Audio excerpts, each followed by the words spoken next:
स्वागत है आपका भारत वॉइस में। कैसी विडंबना है भारतीय जनता पार्टी के साथ। दुनिया की सबसे बड़ी राजनीतिक पार्टी खुद को कहती है, लेकिन हालत यह हो गई है कि बीजेपी को सहयोगी नहीं मिल पा रहे हैं।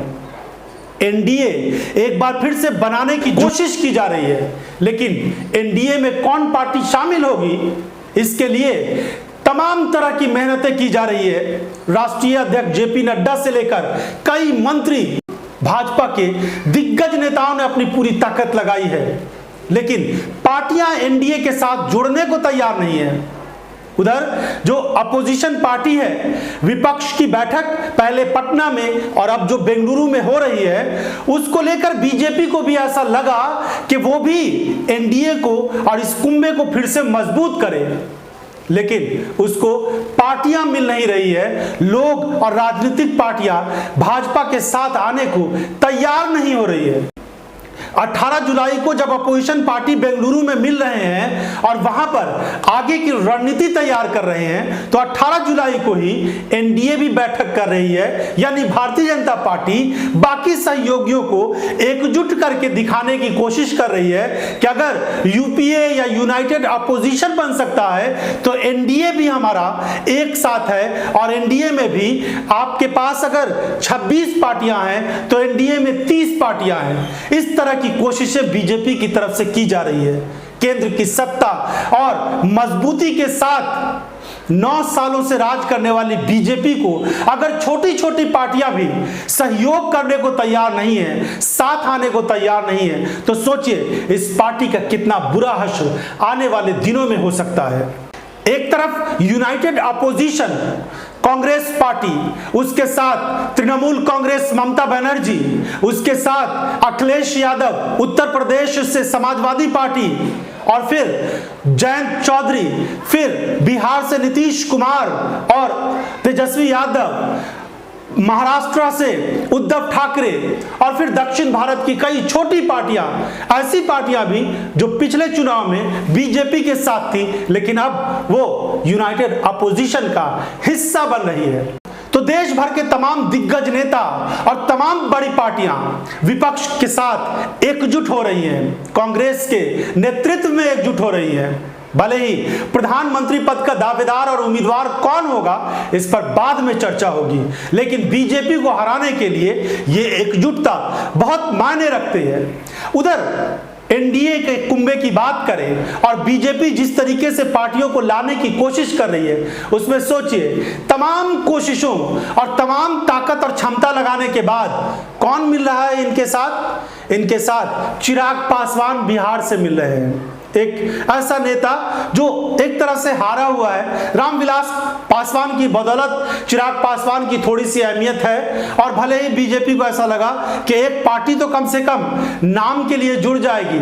उसके बाद उपेंद्र कुशवाहा हैं बिहार के, उनकी भी इसी तरह की हैसियत है, उनको साथ ला रहे हैं। जीतन राम मांझी, नीतीश कुमार की बदौलत जो कुछ भी उनको मिला उनको साथ लाने की कोशिश की जा रही है। और विकासशील इंसान पार्टी जो वीआईपी है, मुकेश सहनी की पार्टी, उसको साथ ला रहे हैं। इस तरीके से छोटी छोटी पार्टियों को साथ ला करके कुछ करने की, कुछ संदेश देने की कोशिश हो रही है।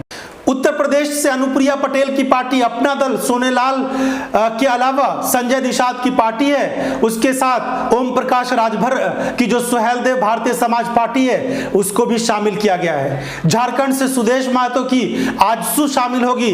हरियाणा से दुष्यंत चौटाला जो हरियाणा की सरकार में वो सहयोगी भी हैं, जननायक जनता पार्टी, वो भी शामिल होगी। आंध्र प्रदेश से पवन कल्याण की जनसेना को न्योता भेजा गया है। तमिलनाडु से अन्ना डीएमके को बुलाया गया है। पूर्वोत्तर की असम गण परिषद और यूपीपी के अलावा मेघालय से एनपीपी, त्रिपुरा से इंडिजेंस ट्राइबल पार्टी, और सिक्किम से सिक्किम क्रांति मोर्चा, मिजोरम से मिजो नेशनल फ्रंट आदि एनडीए की बैठक में शामिल होंगे। तो अब देखिए कहां ममता बनर्जी की तृणमूल कांग्रेस, अखिलेश यादव की समाजवादी पार्टी, आम आदमी पार्टी, अरविंद केजरीवाल और उसके बाद उद्धव ठाकरे और फिर बहुत सारे ऐसे नेता जो इस गठबंधन यानी यूनाइटेड अपोजिशन का हिस्सा हैं, और उधर वैसी छोटी छोटी पार्टियां जिसका अपना वजूद ही खतरे में है, उन तमाम पार्टियों को शामिल करके यह संदेश देने की कोशिश होगी कि अपोजिशन के पास अगर 26 या 28 दल हैं तो एनडीए के साथ 30 राजनीतिक पार्टियों का साथ शामिल है। तो इस तरीके से बीजेपी की कोशिश है एक संदेश देने की, क्योंकि बीजेपी पर कई तरह के गंभीर आरोपों के बीच यह भी आरोप लग रहा है कि इनके साथ जो पार्टियां गई वो बर्बाद हो गई, उसको बीजेपी ने बर्बाद कर दिया और उसको तोड़ फोड़ दिया है। चाहे वो शिवसेना की मिसाल हो या फिर बिहार में नीतीश कुमार का जो हश्र होने वाला था, वो नीतीश कुमार की अपनी सूझबूझ की वजह से वो पार्टी बच गई जेडीयू, वरना बीजेपी ने अपनी पूरी रणनीतिक चाल चल दी थी। किसी एक व्यक्ति का प्रश्न नहीं है और कोई व्यक्ति महत्व नहीं होता देश के सामने। देश के डेमोक्रेसी को और देश के संविधान को अगर ठोस पहुंचती है तो हमारा कर्तव्य होता है कि हम एकजुट होकर जो लोग इस संविधान को बचाने वाले हैं और डेमोक्रेसी को बचाने के लिए एक होते हैं, तो हम इसमें मिलकर काम करेंगे। कोई व्यक्ति देश के सामने बड़ा नहीं हो सकता, वो हमारी ये है। और उनके सामने सिर्फ क्या है, तोड़फोड़ करने का ही है और वो तोड़फोड़ करते ही रहे हैं। और जब उनको मौका मिलता है, जो चुन के आते हैं उनको तोड़ते हैं और ये भी कहते हैं कि हमारी बड़ी पार्टी हो गई, ये हो।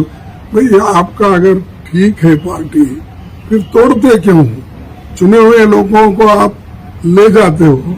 और उस यहाँ जब तक वो कांग्रेस में रहते, जब तक वो डीएमके में रहते, जब तक वो दूसरे हमारे पार्टियों में रहते, जब तक वो एनसीपी में रहते और या जेडीयू में रहते हैं, आरजेडी में रहते हैं और या टीएमसी में, और उस वक्त वो करप्ट रहते हैं। और आप जब बुला लेते हैं तो आपके वॉशिंग मशीन में आकर वो क्लीन हो जाते हैं और आप वो जो काला कपड़ा डाल के व्हाइट निकालने में मशहूर है और दूसरों को भी यही बोलते हो।